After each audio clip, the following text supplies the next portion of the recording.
Hello, everybody. Welcome to this dish of Mr. J's Geek Corner. Place we talk about anything and everything that is geek, whether it be TV, comics, movies, video games, and and I'm gonna just say 2016 has been some year, hasn't it?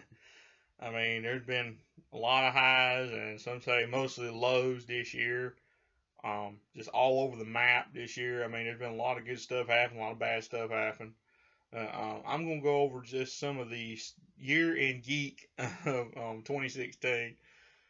2016. I'm going to start off with the biggest thing happened this year, DC Rebirth. I mean, I just so excited.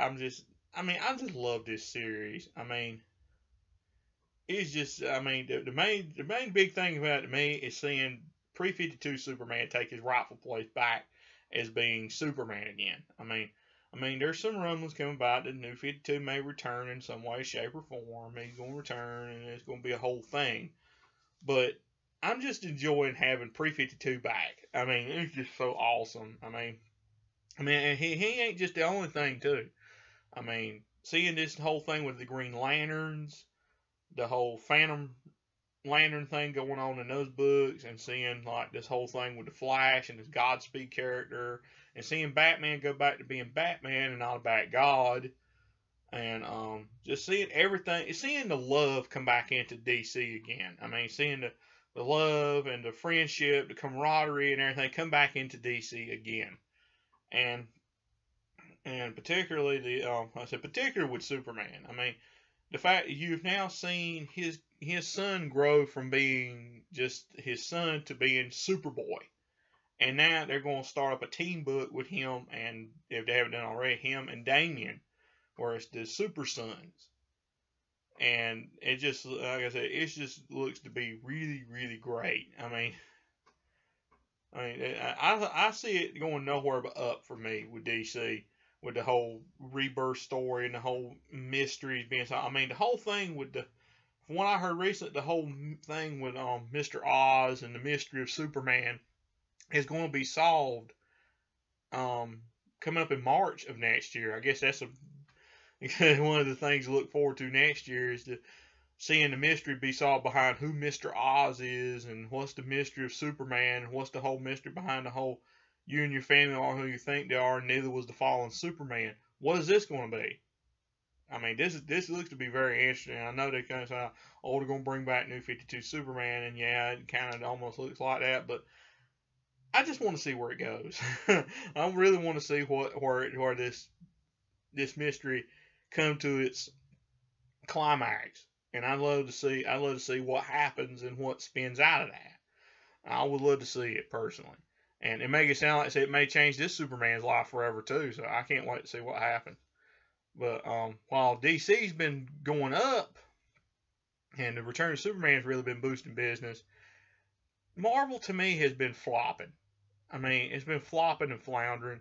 I mean, the whole thing, in particular, Civil War 2. I mean, they make all these changes to where they've divided the Marvel Universe down the middle between the younger and older heroes, and you got the whole thing with Civil War 2, and I've seen a lot of nasty reviews online for it. It's boring, it's stupid, and one of the things I particularly saw was the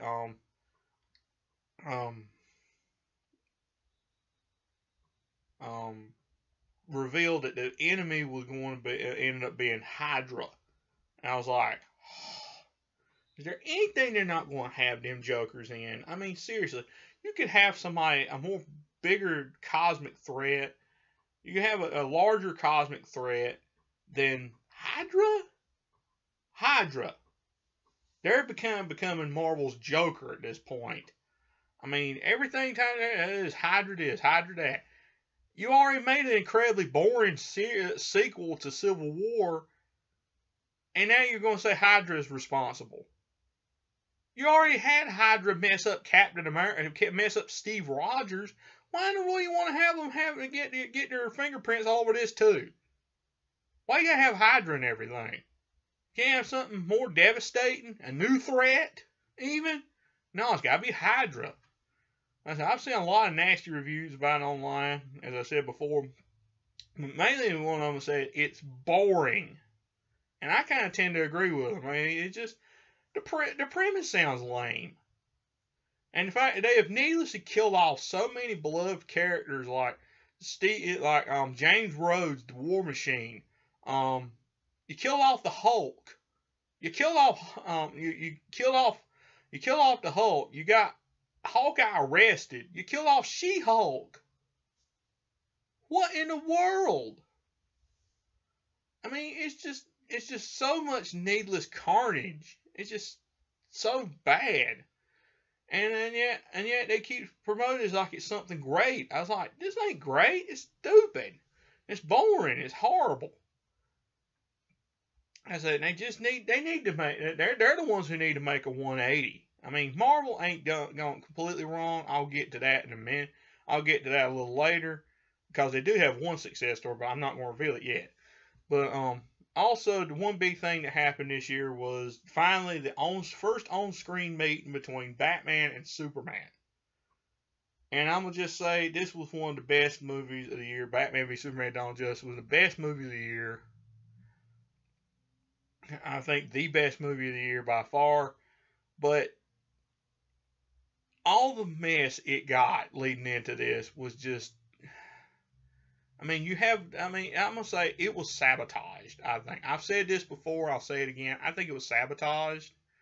Same with Suicide Squad. I haven't even seen Suicide Squad yet. I mean, the fact you got all this bit hype going into this movie, and before you can even get to it, you got folks shedding some doubt on it.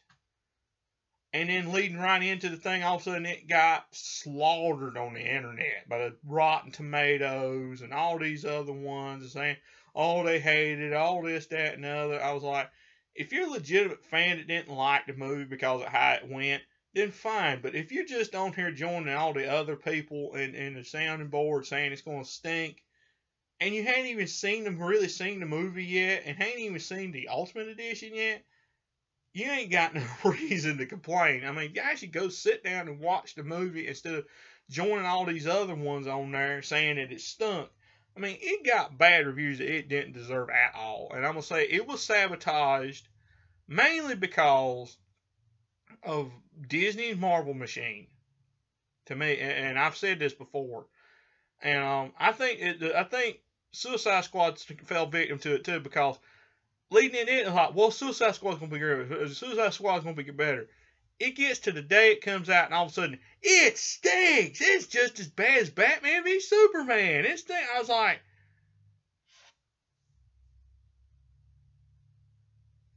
what? I mean, and then I hear it's like choppy edited and all this stuff. I was like, it was sabotage too. What is with this? I mean, I also partially blame Warner for this because they released cuts that were kind of cut too much. I mean, if they were I don't know if they were trying to prevent an R rating or what. Batman v Superman, I think definitely, but it cut so much out. It didn't damage the movie, but it definitely would have worked better if it was released as a extended cut. But Suicide Squad would sound to me was just butchered. It was just needlessly butchered. And I haven't heard any reviews. Have y'all seen the extended cut of Suicide Squad? Let me know in the comments below what you thought. But it was needlessly slaughtered.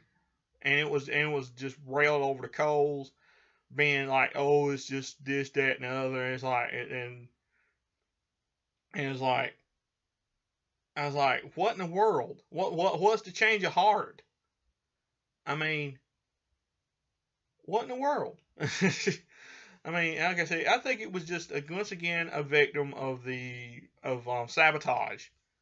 Again, why? So they could build up Marvel's big bad presence this year. I mean, they had Civil War, and for some reason, it just would not. They could not find anything wrong with this movie. It was perfect. It was, well, as I heard it called, the redemption of the superhero movie and all this stuff. It was like supposed to made like $1 billion worldwide and all this junk. I was like, I've seen the clips I've seen of it, it's not as good as Batman v Superman. It's not as epic. I mean, you expect epicness out of a lot of superhero movies. I didn't see that in this movie. I saw the big fight. I would just say, compare these two. The big fight in Batman v Superman to the big fight in Civil War. I just see Batman. To me, I equate almost. I'm gonna just say I'll probably get a lot of flack for this, but I'm going to equate the fight in the parking lot to if a bunch of cosplayers staged a fight in a parking lot somewhere. To me, that's the fight. It me sums up the fight in Captain America: Civil War. A bunch of cosplayers orchestrating a staged fight in a parking lot, or getting into a real fight in a parking lot. It was not epic. And I keep saying, oh, it's some of the best fights of the year. It's the big parking lot fight. I even saw it on What Culture. It was like their #1 superhero movie moment of the year. And I was like, what? It wasn't even that great. I mean, I probably had to cut off the video out of that. I mean, it was just so horrible. I mean, and everybody, Marvel could do no wrong, and everything DC did was wrong, and they should stop, and they should reboot, and all this garbage. And it just made me, I just stopped listening to it after a while. It's just garbage. And because all this stuff DC was doing, all this half butchered up cuts that Marvel was doing, that Warner's was doing, and with the sabotage they'd done, it's give rise to the Ultimate Edition on DVD and particularly on Blu-ray anyway, because that's the only one you'll get. Ultimate Edition if you get Blu-ray. I mean, it's been selling like hotcakes, and it's sold. And I've heard more rave reviews over this, and of course from the folks saying you ain't gonna get your mind changed if you don't like it anyway. I was like, not true at all. And as for like I said earlier about Marvel, their big success story of the year, to me and to my wife, was Gwenpool. I would say this character is really awesome. I mean, the fact she takes fourth wall breaking to a whole other level, and the fact that she's like a real world character, like a real world person in the comics. Supposedly, she knows everything that's going to happen. She knows everything about everybody. I mean, it's just awesome. I mean, I actually like that in Marvel this year as Gwenpool. I mean, I actually like Gwenpool. I like her books and everything. I would read that all day personally. And so my wife, she'd love to get. She told me she likes it, really likes it too. I mean, I told her about it, and then she heard that whole video about it. She's like, it made her like it even more. So definitely, it's definitely a character that's been a success story this year, and this year's been a big year for Funkos too. And I'll just show you a few of my top picks of the year. Start off with the Clark Kent exclusive this year. I just thought it was really awesome. And also the exclusive steampunk Batman, aka Batman Gotham of Gaslight. The Riddler imposter Batman imposter Riddler, which I thought was really awesome. I know there's a lot of Batman stuff here. They just had so many good Batman Funkos out this year. And I'm going to just say the entire Batman animated series line was awesome, but I'm going to just show you real quick the two we got, Batman and Harley. It was really awesome. To me, this is probably the best Harley Funko they ever put out.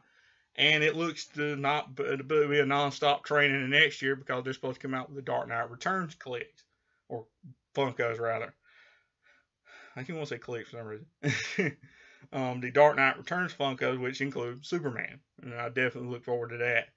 And leaving 2016 behind, big stuff coming out next year. You got Justice League, which looks to be an awesome movie. You got Wonder Woman, which looks to be really good. You got Power Rangers, I have mixed feelings about that. War for the Planet of the Apes, which is looking really good. Spider-Man Homecoming, which I actually saw the trailer for, not feeling it. Best thing about it is the Vulture. And Transformers The Last Night, also saw the trailer for it, totally awesome. And so many more, I can't even list them here. So that's the big ones for right now. And also, another highlight for this year, Rogue One.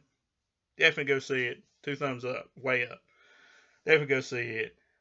But what do y'all think? What was y'all favorite things that happened this year? What was some of the things you didn't really like this year? Let me know. Let me know. As always, drop all your comments and ideas in the comment box below. That's all for this edition of this final 2016 edition of Mr. J's Geek Corner.